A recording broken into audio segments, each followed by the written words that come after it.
And I think sometimes it's just various main points of his life, because it goes from one instance to another.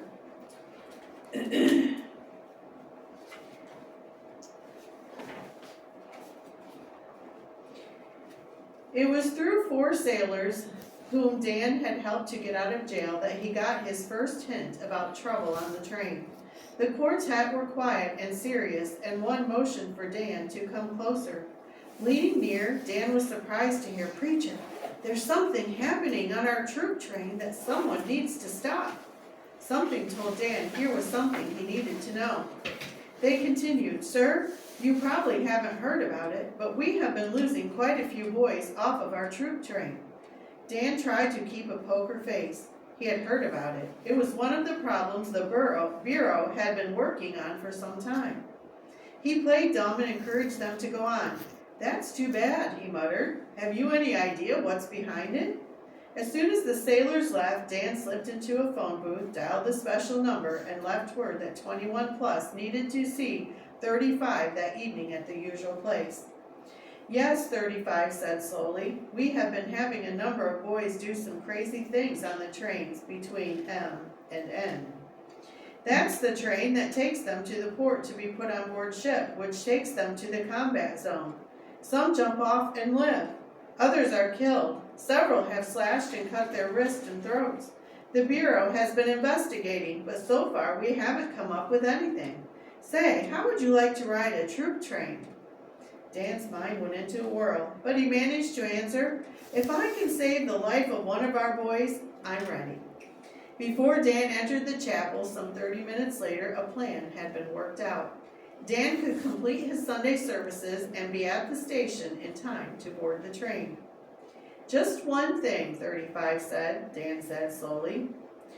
"I have never asked for protection before, but I have a feeling I'm going to run into something unexpected this time. Can you have another fellow on there with some protection for us?"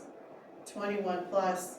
35 said soberly, "You have helped to solve more espionage during your time with us than any of we regular agents. Mr. Big himself has given orders that you are to have any help you want.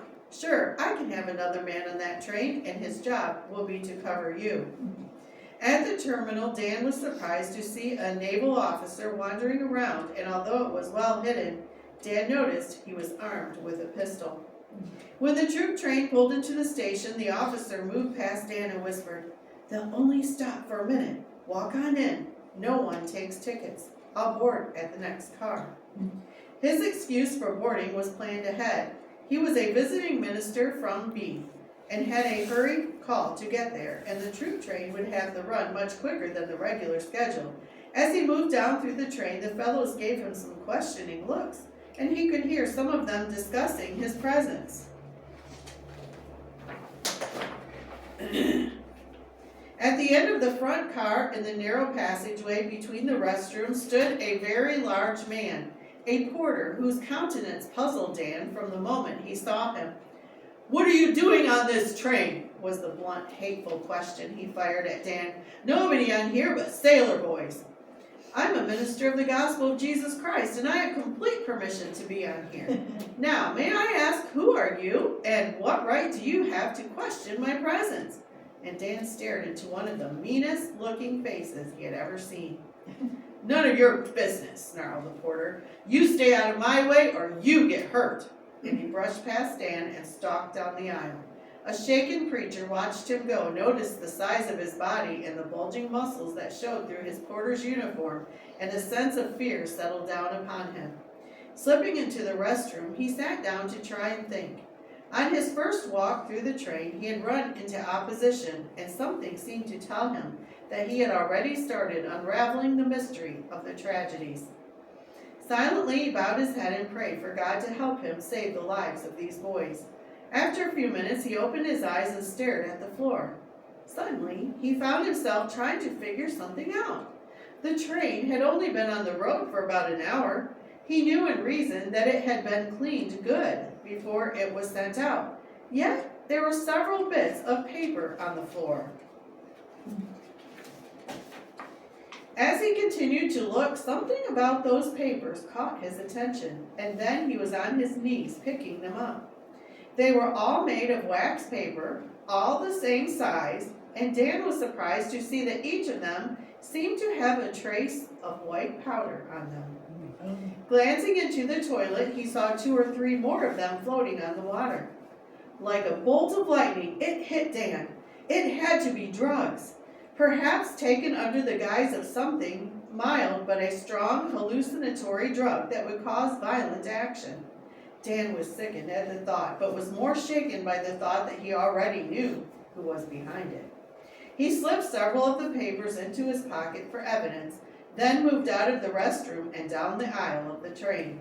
There were 4 cars on the train, all filled with sailor boys headed for combat. Dan moved out of the first car, through the second, and into the third. Here he found the officer in charge seated about midway. The officer scooted over and said, "Welcome aboard, Reverend. Some of the boys told me there was a preacher on deck. I surely hope nothing unpleasant happens while we have a clergy with us." "Thank you," said Dan, as out of the corner of his eye he watched the big porter who had just entered from car number 4. "What could happen with such a group of nice fellas?" "I don't know," said the officer, "but some terrible things have been taking place." Without realizing that he was doing so, the officer gave Dan information that helped him to see how the damage was being done. Waiting until the big porter was near, Dan asked the officer, "Sir, do you mind if I talk to some of the fellows?" "Of course not, Reverend. Make yourself at home." "And do I have permission to go anywhere on the train?" "Reverend, your presence on this train might save some poor boy's life. Go anywhere. Do anything you want." Dan could tell that the big porter's face was in a terrible scowl. "Thank you, sir," he said. "Perhaps I can even pray with some of them." The problem and its solution unfolded in Dan's mind. The same train and the same crew were used each week. The boys who had jumped off or gone berserk had all been the more withdrawn type, who normally would never create a scene. None of them had got to a doctor in time. Dan spoke to the officer. "Say, this porter you have, he's about the biggest man I ever saw," and Dan hoped that he might get some information about him. "He's a big one, all right," was the officer's reply, "but he's the best porter I ever saw. Takes a real interest in the boys, jokes with them, does a lot of little extra things for them, and even keeps a bag of minor medicines up front. Old Samson seems to have something for every ailment. He's a real help with this train." Dan's mouth almost fell open in amazement. So it was just that easy. By making friends with the boys, he became their doctor. Dan knew he would have to catch Samson in the very act of giving them dope. Otherwise, he would have no case. Dan moved about the train, all the time observing the actions of Samson. He had seen his cover sitting in car number 2. He observed Samson laughing, joking, slapping the boys on the back, and doing many little things for them. It was easy to see why he was a favorite among them. Dan would see him whispering something in their ears and knew he was drumming up more business for his practice. Standing in the rear hall of car number 2, he saw Samson coming down the aisle. Moving as fast as possible, Dan walked through car number 2 toward the front. As he passed his cover, he leaned over and said, "Pardon me, sir, but I believe the best seats are in the center of the front car. I'm going up there for a while." And then in a lower tone, he whispered, "Keep your eyes on Samson." Passing into the front car, he went to the front restroom. As he opened the door to step inside, he glanced back and was glad to see that his cover had taken a seat about midway next to the aisle. But he also saw the door at the other end of the car slowly opening and had a feeling that a showdown was getting near. Inside the restroom, Dan looked for a place to hide, but there was none. Flattening himself as best he could in the corner, he silently prayed for help. Dan knew his only hope was to catch one of the boys with the drugs in their hands. He knew he had to have proof. He had scarcely gotten into position when he heard voices just outside the door. One of the young men were saying, "Samson, I've got a terrible headache and I'm jittery all over. They say you have headache powders in your locker. Could I get one from you?" The voice of Samson was so comforting, and he assured the sailor that he had just what he needed. He sure is some actor, Dan thought. The door opened and a young sailor entered. His back was towards Dan. He held one of the squares of wax paper in one hand and could not get it latched. Dan's heart almost failed him when he opened the door and asked Samson to see what was wrong with the latch. Instinct told Dan he was trapped.